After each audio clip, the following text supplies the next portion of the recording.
Geek Vibes Live is rated G for geek.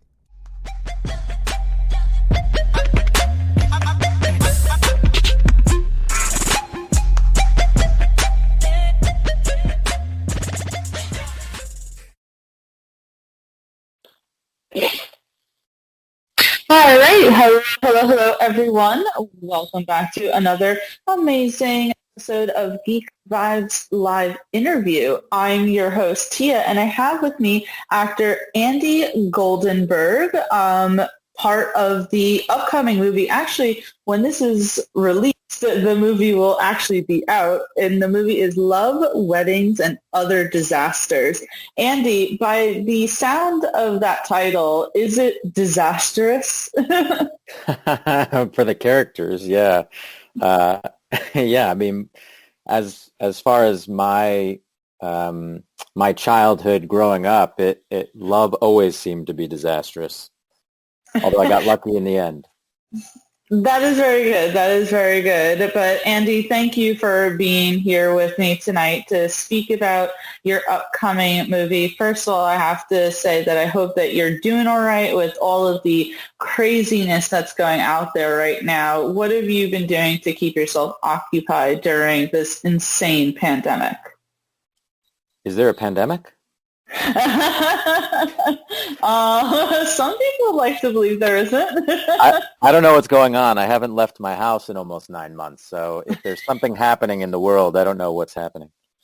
It's funny that you say that. I was speaking with a friend the other day who apparently Jared Leto didn't know that there was a pandemic going on because he was like in a retreat or something. And I was like, to live that life. Yeah, very meta. I actually love those stories of the people who were sailing for 7 months and then they got back to the mainland and they were like, wait, what? It reminds me, I guess, of how Rick must have felt waking up in The Walking Dead. But yeah, Yeah, it's so sad that they've never really, or maybe they have gone into that now, but that's always such like a fan, like what happened? What happened before that moment, you know? I always wonder that. Yeah. I've been keeping myself busy with a newborn son. I have a 5.5-month-old. So congratulations. Thank you very much. Yeah, it's like at no other time would I have been able to stay home with my wife and just sort of bond with our kid for as long as we have been. And normally there's a huge amount of FOMO because while you're stuck inside with a newborn, everybody else is going outside and doing things, but we're trying to stay safe and stay inside. So it's like, all right, well, if everybody else is doing that too, cool. There has to be a little light at the end of the tunnel, but yeah. But luckily, we can still enjoy movies and TV shows, maybe just not in the most traditional of senses. But Love, Weddings, and Other Disasters is coming out literally December 4th. For those who are listening, can you tell us a little about this film and the character that you're playing? Of course. The movie is probably best described as it's multiple storylines about love and relationships revolving around a group of people attending a high-profile wedding. And the character that I play, Jimmy Barton, is the messed up brother of Robert, who's running for mayor and also getting married. So it takes place all around his wedding. And each character involved is going through their own sort of love life story. And so my story specifically is I go on a very wacky reality dating game show called Crash Couples, where I am literally attached to my partner to see if we can weather sort of the next couple days. And the woman who I am chained to, we are both not necessarily what we seem. So it was super fun. How was that filming scenes where you're, say, that close to your co-star? We were literally very close to each other. Yeah, I mean, it was great. Any kind of physical bit like that is always so much fun. And there were so many, it's a Dennis Dugan movie, so there were a lot of comedians on set. Melinda herself is a comic and an improviser, so we were laughing a lot. And from what I read, this isn't the first time that you're working with Dennis Dugan. What was that like, reuniting with him? I mean, I love the guy. He's so fantastic. We had worked together on Jack and Jill, Adam Sandler's movie, where he played twin brother and sister. And Dennis hired me after about 7 auditions, 5 screen tests, to be Adam's performance double. So when you see Adam on screen as Jack and Jill, I was the other actor that they replaced Adam with. So when he was Jack, I was Jill, and then we would switch halfway through the day, and I would be Jack and he would be Jill. And, I worked with Pacino and Katie Holmes and Johnny Depp, and it was like 4 months of just amazingness.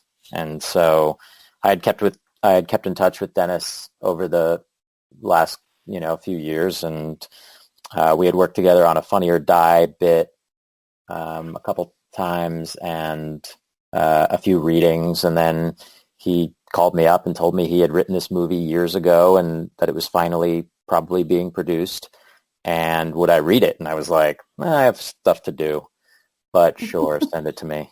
And I think it's so funny. I love it. The character of Jimmy is described as neurotic and geeky. Is this a character that you typically play, or was it something that you wanted to have fun with when you were playing him? I mean, I clearly always want to have fun with any character I'm playing, but if you looked up neurotic and geek, if there was a dictionary that had more than one word attached to each page, if neurotic and geek were only one image, it would literally be me. I am the embodiment. It was kind of easy to get into the part. Oh, yeah.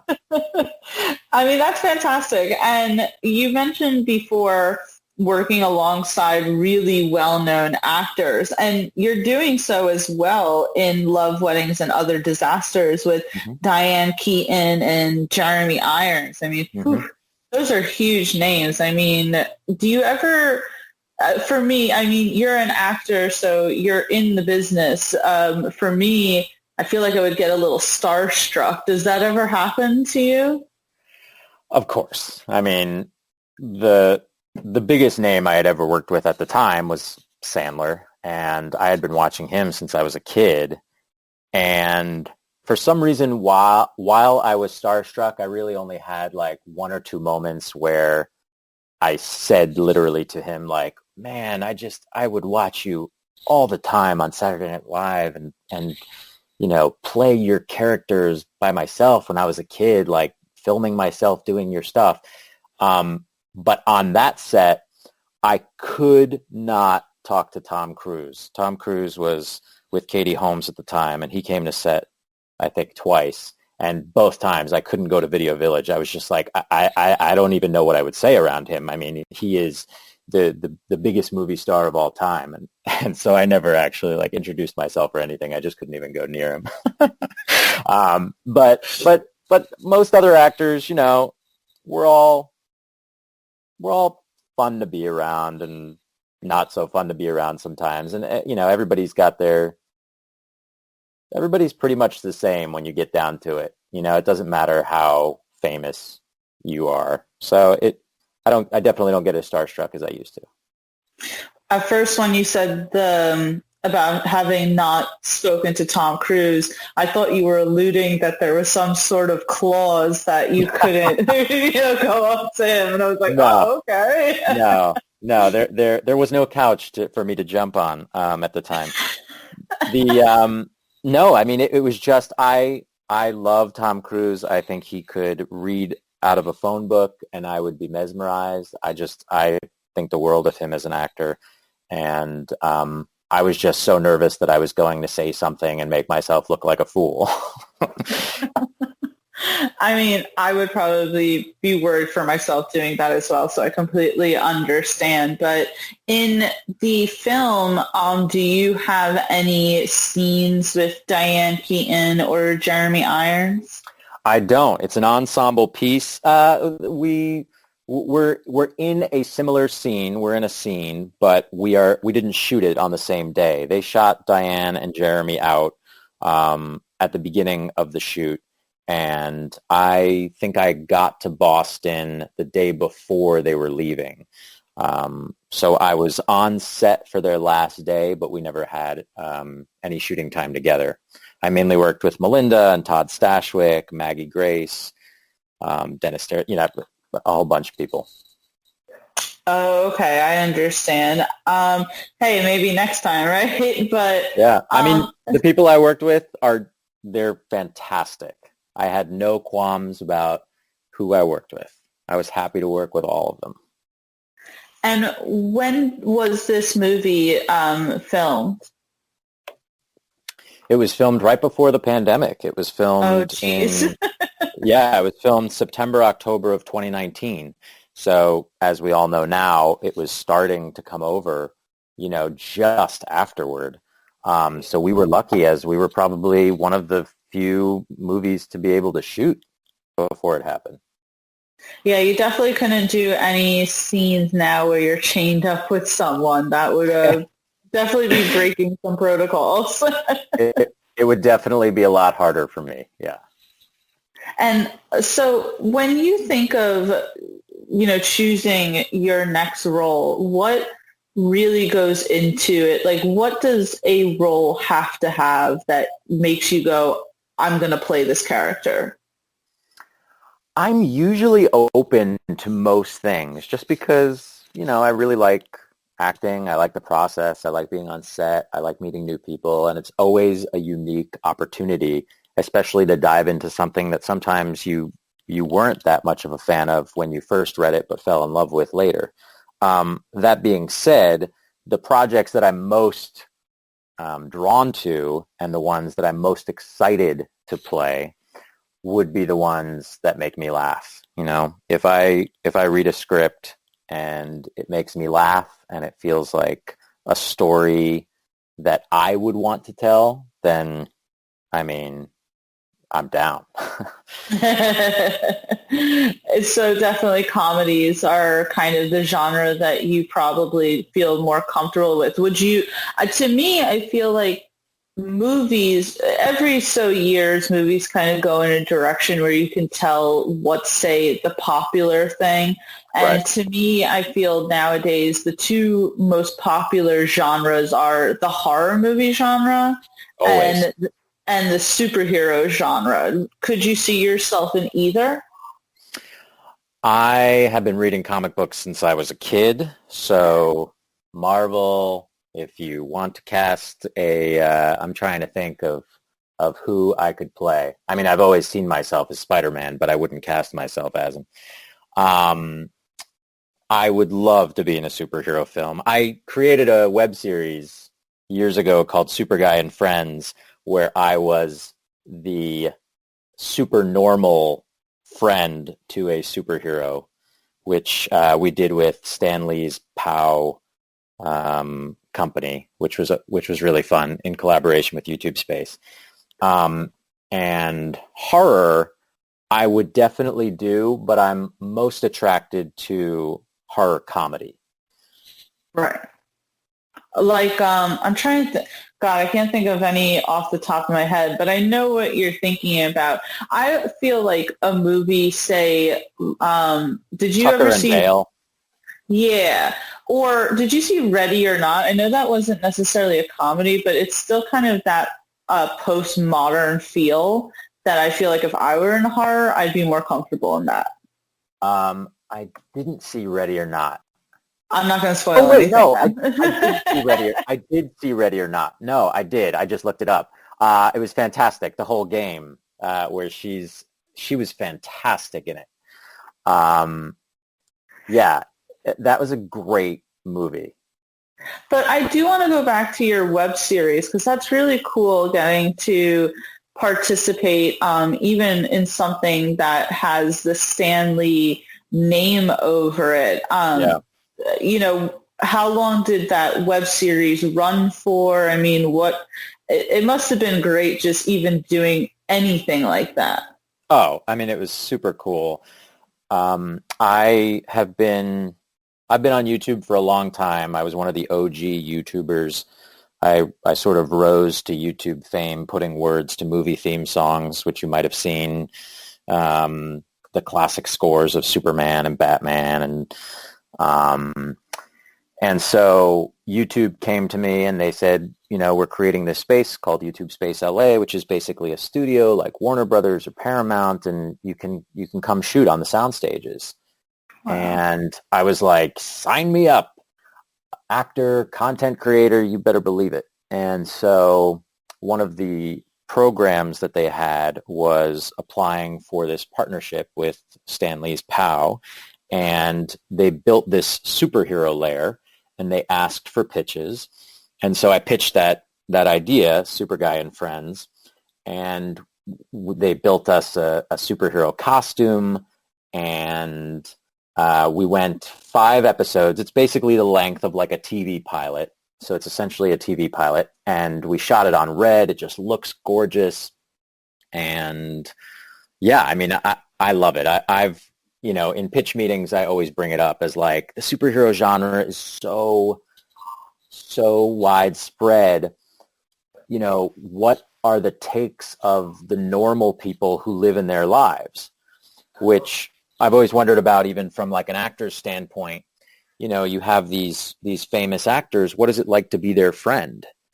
And so that's sort of where that idea was born out of.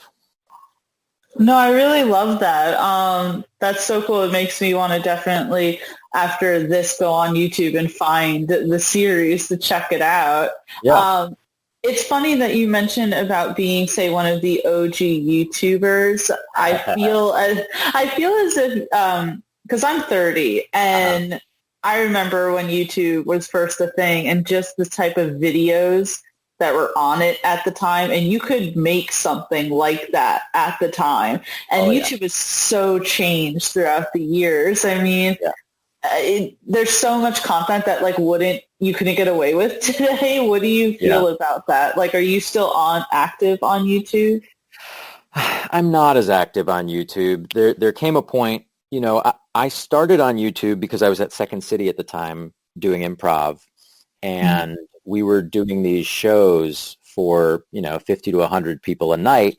And there was a site on there called ifilm.com, and we had my sketch group, the 11th Hour, we had created a parody of Outtakes, parody of Passion of the Christ called Outtakes of the Christ, which were the outtakes of all of these dramatic movies. And on ifilm.com, it was like the best short of one of the best shorts of 2004, and then YouTube sprang up, and I was like, guys, so many people watched this one video on iFilm, like YouTube has to be the way to go. And so at the time, there weren't a lot of people on YouTube, and it was all just for fun. I'd release a video like once every 6 months. And then everybody got on YouTube, and everybody was trying to make money on YouTube, and everybody was trying to, you know, get your eyeballs, and it stopped being for the fun of it all. It became more about just watch me, and I don't know. So I still do it, and I have a lot of fans that have sort of stuck with me through the years who are constantly trying to get me to go back to doing the theme songs. And every once in a while, when I feel drawn to it, I'll do it. I did a Game of Thrones theme song last year, 2 years ago, whenever that the pandemic. I don't know what time it is. But otherwise, it's been like 10 years, so it's okay. Yeah, it's like dog years. A pandemic month is like 6 years. Yeah. Yeah. So I still love the actual I still love sharing videos, but I should do it more just for the fun of it. No, I totally agree with you how, again, it's changed. I mean, when I was graduating high school, we would put dumb videos out on YouTube, again, just for the fun of it. So I completely understand with that. Shifting gears just a little. So since the pandemic has lasted forever at this point, and this film you were able to complete beforehand, have you done any projects throughout this to kind of get your creative juices still flowing, or are you just really concentrating on your family right now? Well, my family would like me to concentrate on my family, so I should say that for them because they're probably going to listen to this. Right when the pandemic first started, about a week or two in, my friend Ian contacted me and he was like, "Hey, we had somebody drop out of this playwriting competition. Can you write us a one-act play?" And I was like, "No, I'm afraid that the world's ending." And I woke up at like 2 or 3 in the morning and just completely wrote this 10-minute play in the span of an hour. So I was very excited about that. And then over the last like 8 or 9 months, I've written a feature sort of in the vein of like an Airplane or a Hot Shots or Naked Gun. And I've been toying with the 3rd season of my other successful series called Bad Timing, which is a zombie comedy. Nice. Awesome. And do you have any, say, future projects that are kind of on the burner right now until everything goes back to normal or, normal? Yeah, the industry just started really getting back into full force. So hopefully those projects will come soon. But just really started going back on auditions. Self-tapes have been increasing. So sooner than later. Fingers crossed. Definitely fingers crossed. Wear your mask. Yeah. Oh God. Yeah. I don't even want to get into that, but no. Yeah. Before I let you go, Andy, please let everyone know where they can watch Love, Weddings, and Other Disasters. It will be in select theaters around the country December 4th and also on demand. You can get it on iTunes, and I'm sure wherever else you can stream movies, Google Play, YouTube, those kinds of sites. Yes, for me, it would definitely be streaming in New York. There's no theaters open. Yeah, my wife and I are going to go to a drive-in theater, I believe, in Los Angeles to sort of celebrate, but there are no like movie theaters open. Drive-in theaters sound great. I hear other states doing it. I've spoken to other, say, indie films, directors, actors, and they talk about drive-ins, and I think to myself, that is a perfect compromise, in my opinion. Totally, and it is kind of the perfect way to see a rom-com, because I've always thought of a drive-in as a date night. And this is sort of like the perfect date night movie. Yeah, exactly. So everyone who's listening, please make sure you check that out. Again, Love, Weddings, and Other Disasters out December 4th, as Andy just said, select theaters, and also you can find it online. Andy, it has been wonderful speaking with you tonight. I hope all the best, and congratulations again on your new baby. Thank you. Yeah. Exciting. Awesome. All right, Andy, have a great rest of your night. Bye. You too. Bye.